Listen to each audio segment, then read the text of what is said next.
Okay, just a few more kind of advanced things that you might want to do if you're working in frame by frame animation in Photoshop. Again, you can do these little tricks and tips with your um, stop motion kind of like photographic information. You can do it with hand drawn things. It doesn't really matter. Uh, once you get your sort of files loaded in here into layers, and then you've created the frame by frame animation, this will be the same no matter what these source files look like, right? And you have to remember that what the timeline's doing is it's saying, okay, on frame one, you told me to turn this one eyeball on or off. So right now, frame one is showing me what's on this particular layer where it's revealed, right? And if I go to layer two here now, it's gonna show me the second one, right? And so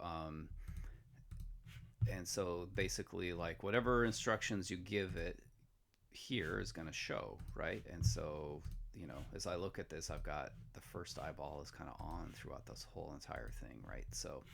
Uh, so I could go through here and I could like make sure that this first one is turned off in every step of the way if I wanted to. Just that'd probably be smart. So it's only showing the one thing that's there, right?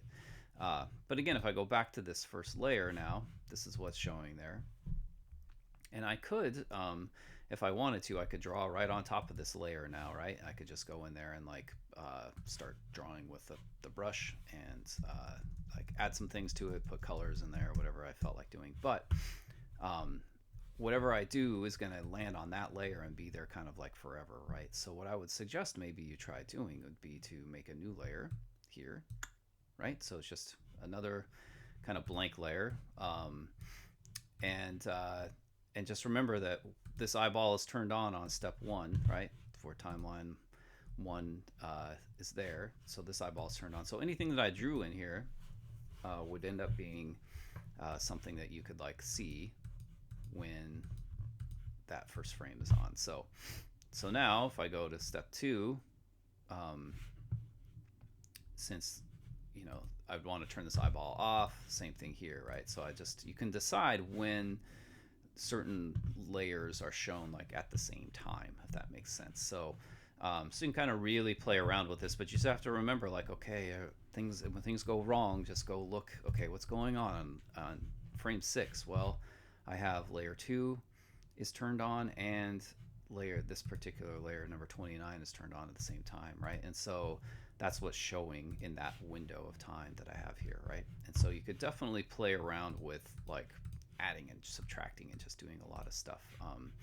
Again, when you add a new layer, it's going to show on all of them until you tell it to turn the eyeball off, right? So that's why you probably don't want like a 300 frame animation in this kind of style if you can help it. So because it can get pretty confusing. So, but it can be just like super duper useful if you want to like play around with adding some effects here and there, right? So, and especially if I like stacked this layer 2 all the way up here on the top, I could, just have those little lines. They'll show up in any of the frames that I tell it, okay, I've turned the eyeball on for that, and then I go to frame 2. Okay, so now if I play through this, my those lines are going to always kind of sit there and be there, right? So I could play with that, like maybe by the time I get to this one, I want that to be gone, so I could turn it off.